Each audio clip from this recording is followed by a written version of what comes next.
F7470. 5 hari lagi berlalu dalam kegelapan.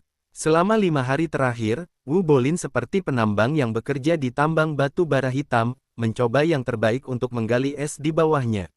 Lapisan es di bawahnya sedang digali hingga kedalaman minimal 200 meter setiap hari.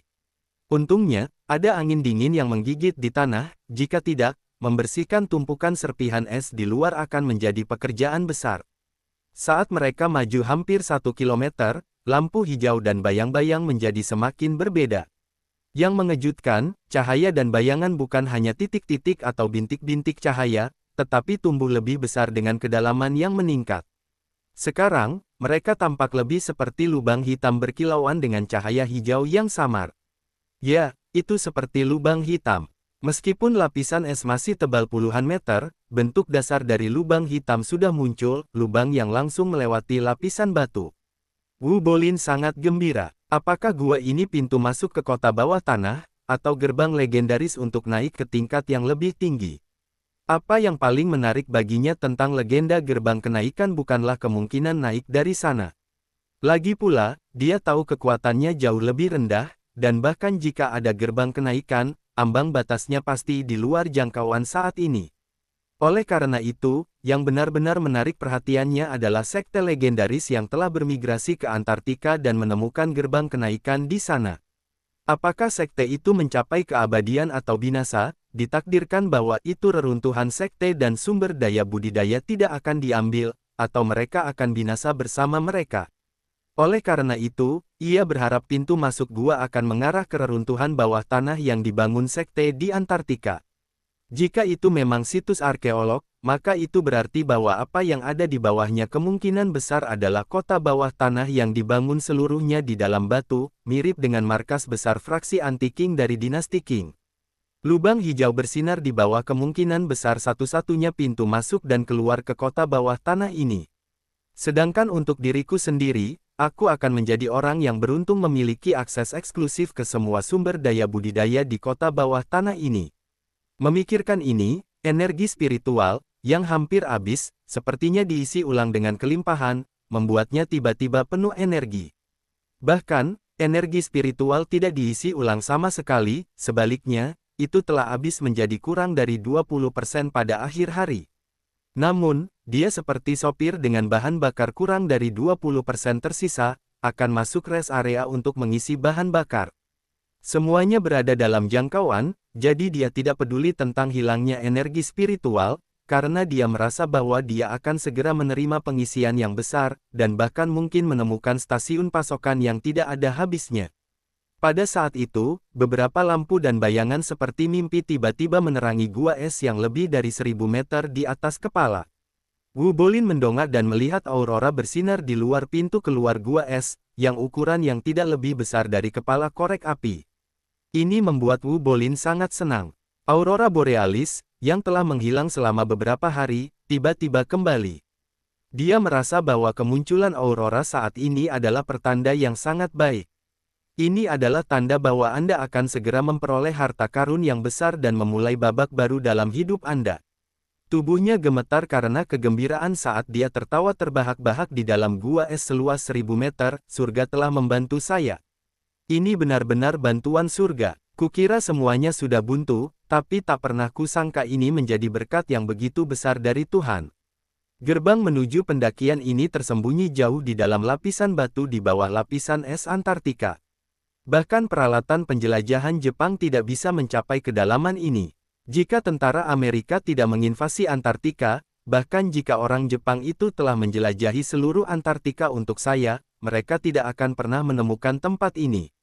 Ini adalah takdir. Ini benar-benar takdir. Petik 2. Setelah mengatakan itu, dia mengeluarkan raungan panjang, menggerakkan lebih banyak energi spiritual dari tubuhnya, membuat pedang terbang pergi lebih cepat.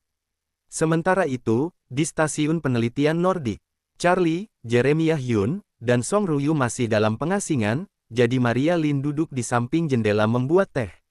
Tidak ada aurora selama beberapa hari terakhir, dan Charlie tidak keluar dari pengasingannya. Meskipun Maria Lin sedikit kesepian, dia tidak bosan. Dia menghabiskan hari-harinya dengan minum teh, membaca buku, dan merenung. Dia merasa cukup puas selama malam kutub ini. Namun, dia selalu berhati-hati. Karena itu adalah malam kutub di luar dan ada seorang tetua dari korupsi King Society yang tidak dapat ditemukan berkeliaran di sekitar Antartika, dia selalu memastikan untuk menutup semua tirai dengan erat sebelum memancarkan cahaya. Pada saat itu, Maria Lynn menutup tirai dan rebusan air di ketel listrik. Setelah air mendidih, dia menyeduh secangkir teh puer, lalu mematikan lampu dan menarik tirai. Begitu dia membuka tirai, dia terkejut menemukan bahwa malam kutub di luar jendela tidak lagi dipenuhi dengan cahaya bintang yang kabur, sebaliknya, garis-garis aurora, seperti pita hijau yang tak berujung, muncul di langit. Maria Lynn sangat bahagia saat itu. Dia segera bangun dan pergi ke ruangan di mana Charlie, Jeremiah Yun, dan Song Ruyu sendirian. Dia mengetuk pintu dengan lembut dan berkata, "Tuan muda, aurora telah muncul." Petik 2. Charlie segera bangun dari meditasi. Aurora Borealis telah tiba. Beberapa hari terakhir ini, dia telah mengisi energi spiritual dalam tubuhnya ke keadaan kepenuhan, hampir meluap, tinggal menunggu aurora datang sehingga dia bisa segera membuat kesepakatan dengan makhluk misterius dan juga menggunakan energi spiritual yang meluap. Aurora Borealis akhirnya tiba. Jeremiah Yun dan Song Ruyu juga dikejutkan oleh suara Maria Lynn. Mereka membuka mata mereka dan menatap Charlie. Song Ruyu bertanya kaget, "Wade, aurora muncul lagi." Petik 2. Charlie berdiri dengan gembira dan berkata sambil tersenyum, "Miss Lin bilang sudah muncul, jadi pasti sudah muncul. Mari kita lihat." Petik 2. Setelah mengatakan itu, dia berjalan ke pintu dan membukanya. Maria Lin berdiri di luar pintu dengan ekspresi gembira. Charlie melihat keluar jendela dan menyadari bahwa aurora memang telah muncul. Dia langsung berkata, "Aurora ada tepat di atas kita, jadi kita tidak perlu pergi jauh-jauh. Kita hanya bisa pergi keluar dan mulai berlatih segel tangan." Petik 2. Maria Lin bertanya kepadanya, "Jika Anda, Tuan Muda, melakukan segel tangan, dan makhluk misterius itu menggunakan aurora untuk melemparkan segel tangan baru dari Gritsun Tathagata, apakah itu akan dilihat oleh para tetua dari masyarakat penghancuran King?" Petik 2. Charlie tersenyum, "Tentu saja ada risiko, tetapi saya pikir itu sepadan. Lagi pula, aurora membentang ribuan mil dan terus berubah.